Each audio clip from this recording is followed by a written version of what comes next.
अनमोल मोती कार्यक्रम में आपका स्वागत है। ओम शांति। इस बात को समझना अति आवश्यक है कि दुनिया के अंदर ऐसी कौन सी धारणा है, एक धारणा है जिसको करने से मनुष्य को जीवन में वांछित फल, जिसको कहा जाता है सभी प्राप्तियां सदा के लिए हो सकती हैं।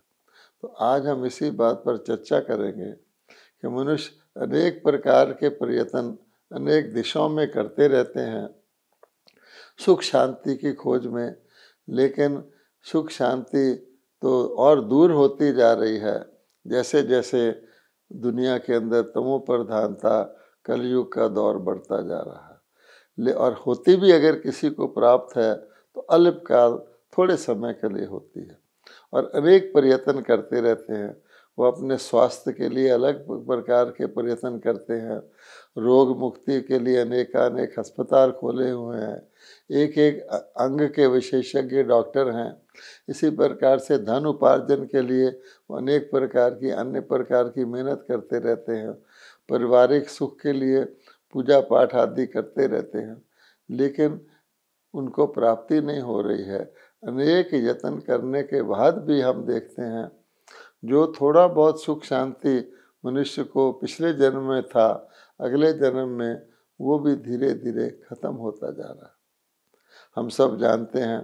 इसका सबूत यह है कि आज के विश्व में एक भी ऐसा व्यक्ति नहीं है, चाहे वो कितने भी ऊंचे पद पोजीशन वाला हो, चाहे कितने भी धन संपत्ति वाला हो, एक भी ऐसा व्यक्ति नहीं है जो हर प्रकार से कहे कि मैं सदा सुखी शांत और संतुष्ट हूँ या रह सकता हूँ। किसी को भी ऐसा अनुभव नहीं है। अब सबका ध्यान परमात्मा की ओर ही जाता है और परमात्मा को वैसे तो मनुष्य अनेक रूपों से याद करते हैं, क्योंकि बेसमझी में व्यक्ति कई कुछ कह देता है। वो आत्मा ही परमात्मा भी कह देते हैं, दुख और सुख देने वाला भी कह देते हैं, तेरा दुख भी कबूल तेरा सुख भी कबूल। एक तरफ उसको दुख हरता सुख हरता भी कह देते हैं, लेकिन भगवान कहते हैं कि मैं स्वयं ही आकर के अपना परिचय और अपने द्वारा मनुष्य आत्माओं को सदा काल के लिए सभी मनुष्य आत्माओं को दुख से छुड़ाकर वो पूंजी प्रदान करता हूँ जिससे उनकी सुख शांति संपत्ति संपन्नता सदा काल के लिए निश्चित हो जाती है। आज हम उसी बात पर चर्चा करेंगे और अगर एक शब्द में कहें तो उस पूंजी का नाम है पवित्रता। पवित्रता ही जीवन की सबसे बड़ी पूंजी है और पवित्रता को खो देना ही पूंजी को खो देना है। दुनिया में वैसे भी कहते आए हैं, if wealth is lost nothing is lost, if health is lost something is lost, but if character is lost everything is lost. Character का ही दूसरा नाम पवित्रता है, चरित्रता का। चरित्रवान व्यक्ति सम्मान भी प्राप्त करता है, संपदा भी प्राप्त करता है, समृद्धि भी प्राप्त करता है। तो दुनिया के अंदर चरित्र का ही कदर है और चरित्रहीन के पास कुछ भी हो, लेकिन ना तो उसको सम्मान मिलता है ना सुख संपदा मिलती है। इसलिए पवित्रता क्या चीज़ है, अगर आप देखेंगे तो परम पिता परमात्मा के वास्तविक कर्तव्य क्या है, उनका दिव्य कर्तव्य क्या है, एक शब्द में उसको किस नाम से कहा जा सकता है ताकि मनुष्यों के अंदर ये भ्रांति दूर हो कि परमात्मा ही सब कुछ करता है या परमात्मा कुछ भी नहीं करता है। वो है पतित पावन। भगवान का वास्तविक कनेक्शन इस सृष्टि के साथ मनुष्य आत्माओं के मर्सी के लिए, कल्याण के लिए यही है कि परमात्मा पतित पावन है। परमात्मा को पतित पावन के रूप से ही याद किया जाता है, अर्थात वो अपवित्र को पवित्र बनाते हैं, पवित्रता की पूंजी पुनः प्रदान करते हैं। और इसीलिए हम देखते हैं कि दुनिया के अंदर पावन पूज्य है और पतित पुजारी है। अब पवित्रता क्या चीज़ है, उससे क्या स्थापित होता है, उसका अगर हमें स्मृति में लाएं तो हम देखते हैं कि भगवान के द्वारा क्या स्थापित हुआ। जब परमात्मा धरती पर आए उस समय क्या स्थिति थी? उस समय तो रोग, शोक, दुख, अशांति, पुकार, प्रेयर, पूजा पाठ ही था। पर भगवान ने आकर के विश्व परिवर्तन जो किया, क्योंकि विश्व परिवर्तक परमात्मा ही है। जैसे कोई बीज होता है, बीज ही सूखे हुए पेड़ के सूखने के बाद नया पौधा पैदा कर देता है। भगवान ने स्वयं कहा है कि मैं इस मनुष्य सृष्टि का बीज रूप हूँ। तो उस बीज ने क्या किया, किस प्रकार से पवित्रता लाई, उसका जो यादगार है भारत के अंदर है, जिसको सब लोग वैसे भी याद करते हैं। भगवान ने आकर के पतित, दुखी, अशांत, नरक तुल्य विश्व को पावन, स्वर्ग, वैकुंठ, सुख, शांति संपन्न दुनिया बना दिया। यानी कलयुग के अंत में क्या दशा थी और सतयुग में क्या दशा हो गई। कलयुग सतयुग में बदला तो उसका एक ही मूल था, पतित से पावन बनाना, अर्थात अपवित्र को पवित्र बनाना।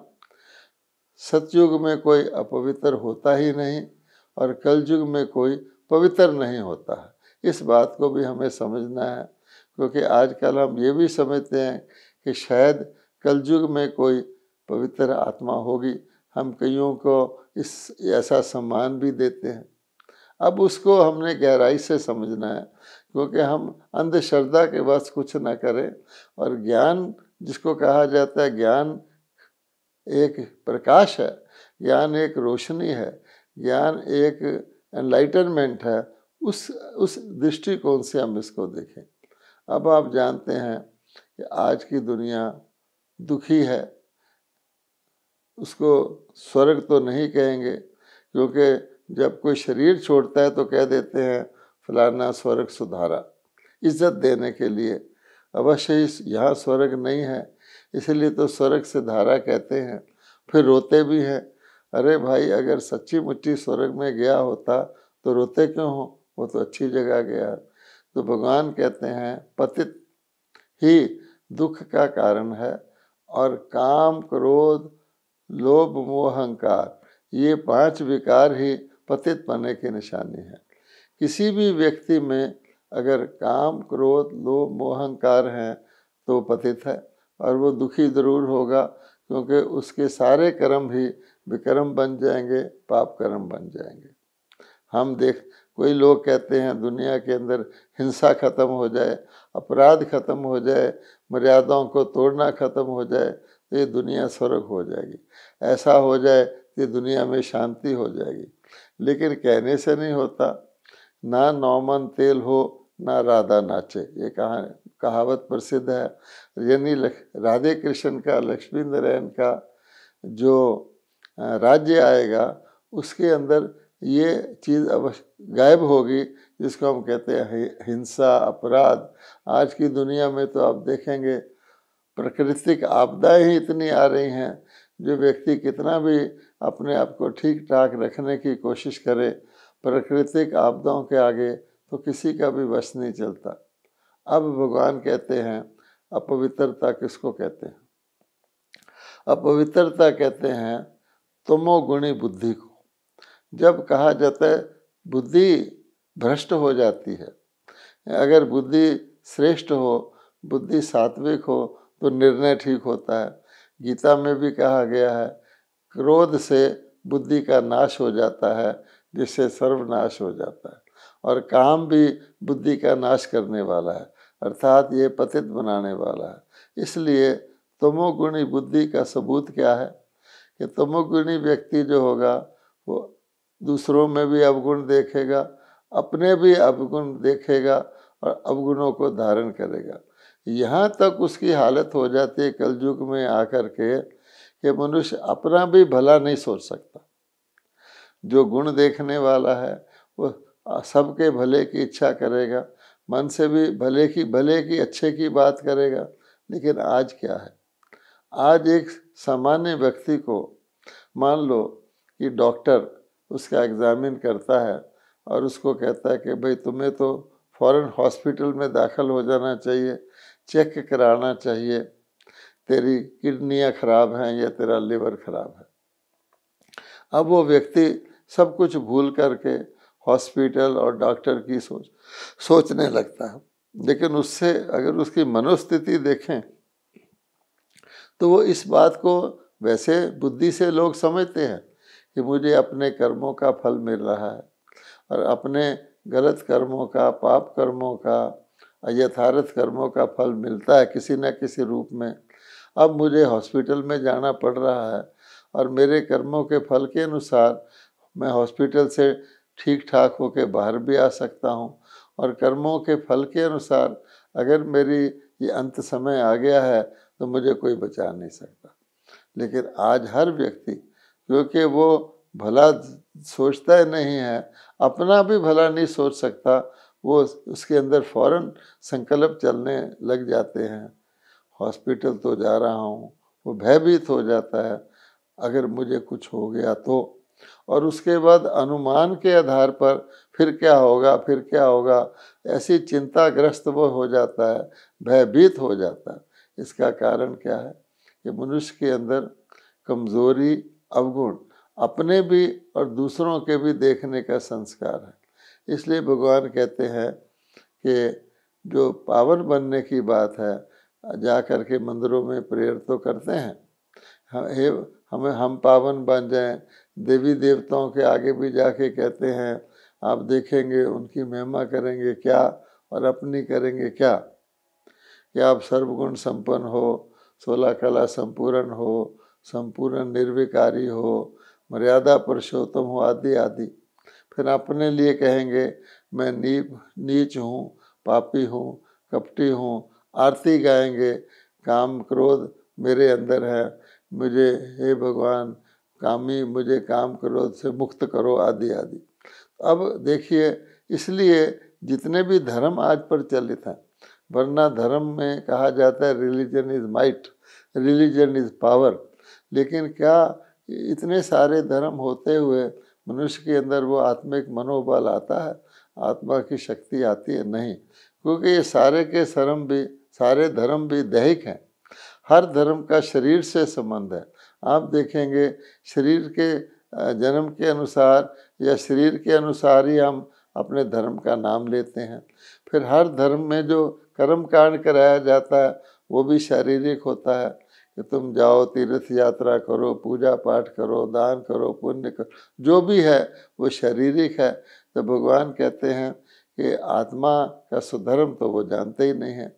इसलिए भगवान कहते हैं कि हर बात को वो स्थूल में ले गए हैं, लौकिक में ले गए हैं, शारीरिक में ले गए हैं।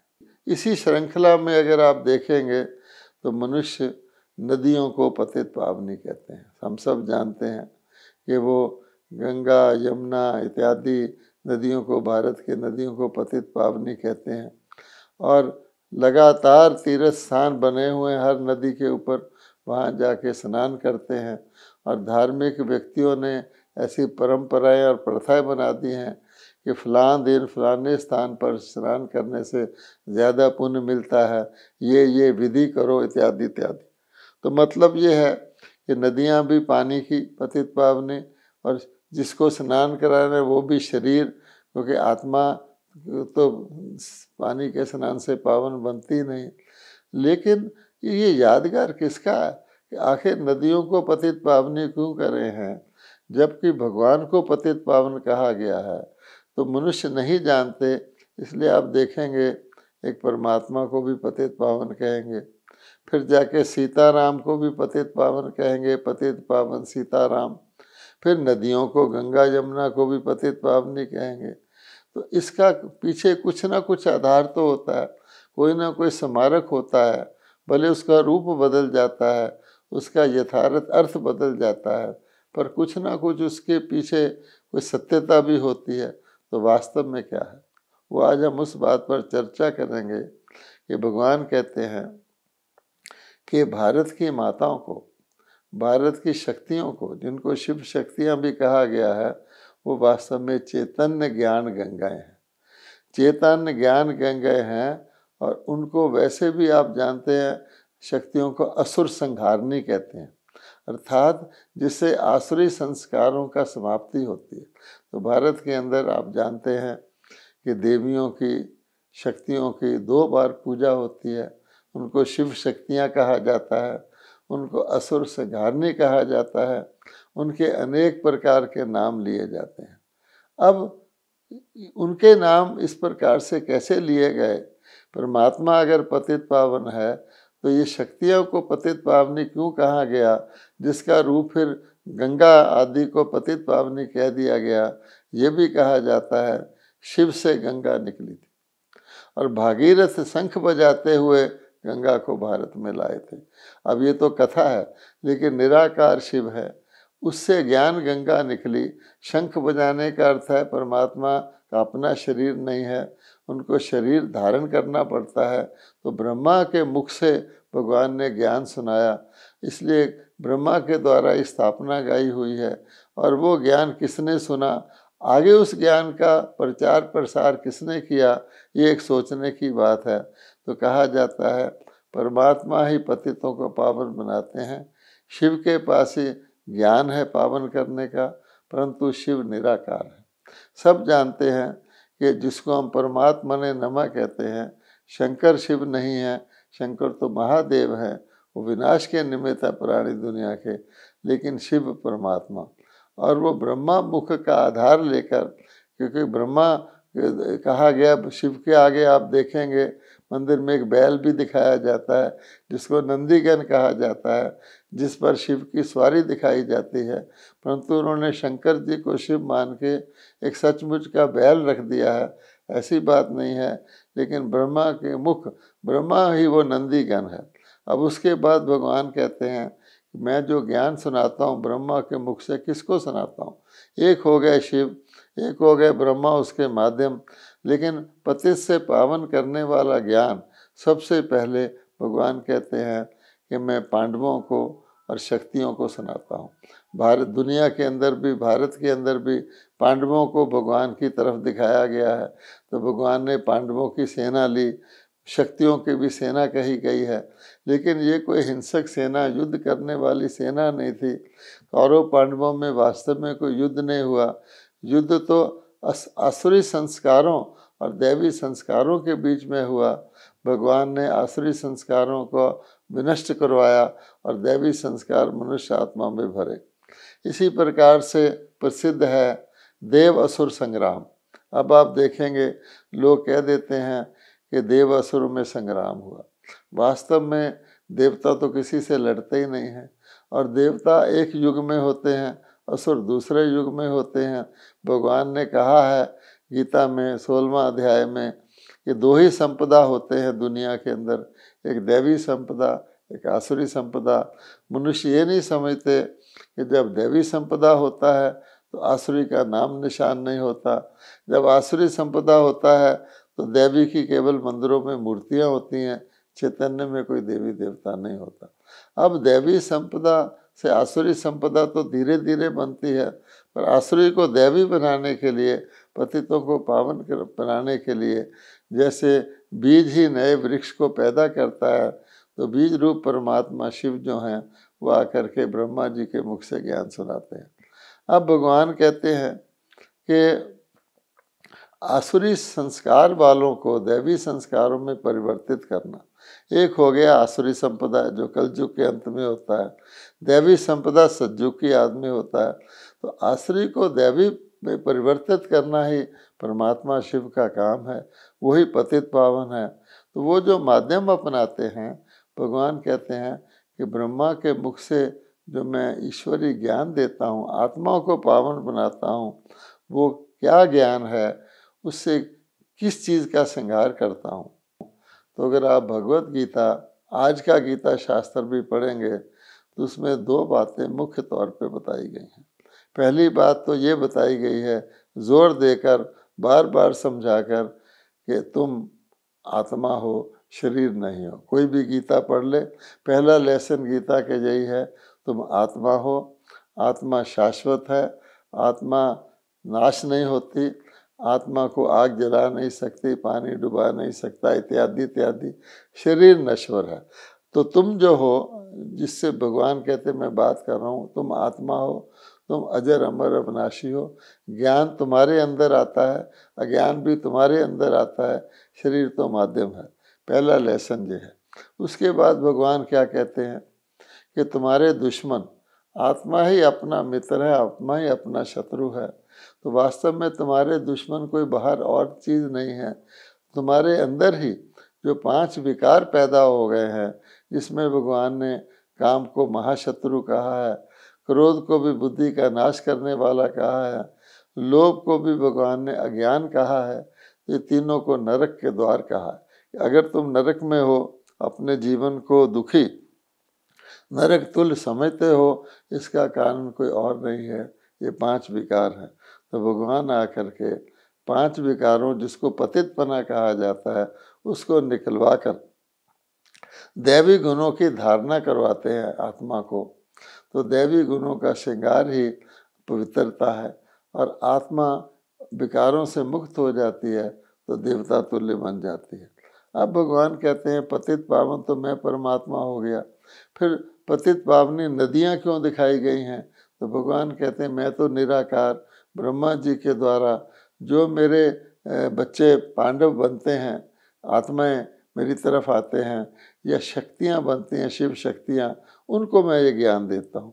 लेकिन सारी दुनिया को पतित से पावन करने के लिए मेरे द्वारा दी है वो अज्ञान, और मुझ परमात्मा से दुनिया का परमात्मा से संबंध जुटाना, परमात्मा कैसे ज्ञान देते हैं, उनसे शक्ति कैसे ली जाती है, तो ये शिव शक्तियाँ करती हैं, पांडव करते हैं, ब्रह्मा के बच्चे ब्रह्मा कुमार और ब्रह्मा कुमारियाँ करते हैं।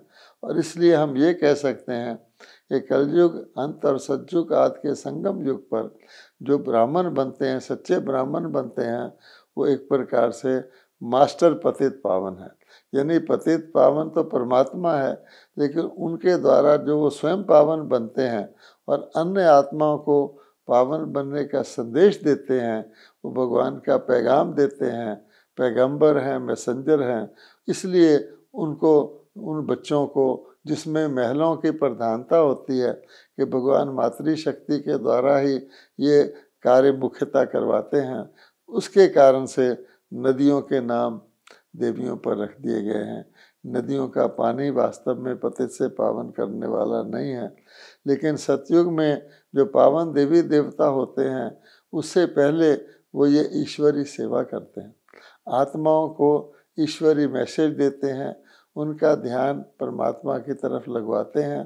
तो ये पतित पावन चैतन्य जो ज्ञान गंगाएं बनती है, इसी कारण से भारत में उन पतित पावन करने वाली परमात्मा की जो शिव शक्ति सेना है, पांडव सेना है, या यूँ कहें कि ब्रह्मा कुमार और कुमारियाँ जो ईश्वरी संदेश देते हैं, उनको यादगार में ही फिर नदियों के नाम, भारत की सारी नदियों के नाम देवियों पर रखे गए हैं। आप जानते हैं गंगा, यमुना, सरस्वती, सरस्वती को गुप्त दिखाया गया है, महानदी गोदावरी, कृष्णा, कावेरी, नर्मदा, ताप्ती, अनेक नदियाँ। और फिर एक नदी ब्रह्मपुत्रा के नाम से भी है, क्योंकि उसमें ऐसे नहीं कि सारी माताएं होती हैं, कुछ ब्रह्मा के पुत्र भी होते हैं। भगवान कहते हैं कलश मैंने अमृत का कलश माताओं को दिया है, भारत माता की जय बोलते हैं, भारत माताओं की वो जय है। इसलिए भगवान कहते हैं दूसरों को भी अपनी तरह ही पावन बनने का परमात्मा पतित पावन के द्वारा मार्ग दिखाने के कारण से ये पतित पावन परमात्मा की पांडव शिव शक्ति सेना है। और अब वो कार्यरत है, परमात्मा निराकार हैं, लेकिन वो कैसे आत्मा निराकार, उनसे संबंध जोड़े, इस बात का पूरा ज्ञान, पूरी जानकारी वो ब्रह्मा कुमार कुमारियाँ देते हैं।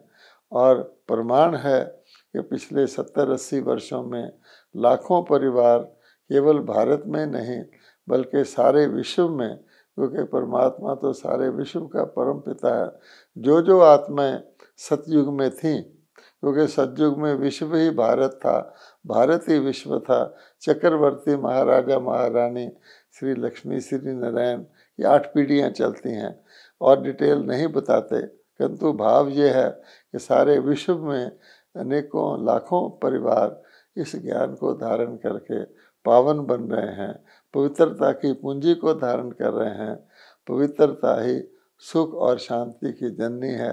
एक बार पवित्रता की धारणा कर ले, जिसमें ब्रह्मचर्य और मन के अंदर से व्यर्थ और नकारात्मक को निकाल सदा शुभ और श्रेष्ठ ही सोचना है, तो उससे व्यक्ति को 21 पीढ़ी के लिए आने वाले सतयुग में सदा सुख, शांति, संपन्नता, पूरी आयु प्राप्त होती है, जिसको स्वर्ग, सच्चे स्वर्ग में जन्म लेना कहते हैं। ओम शांति।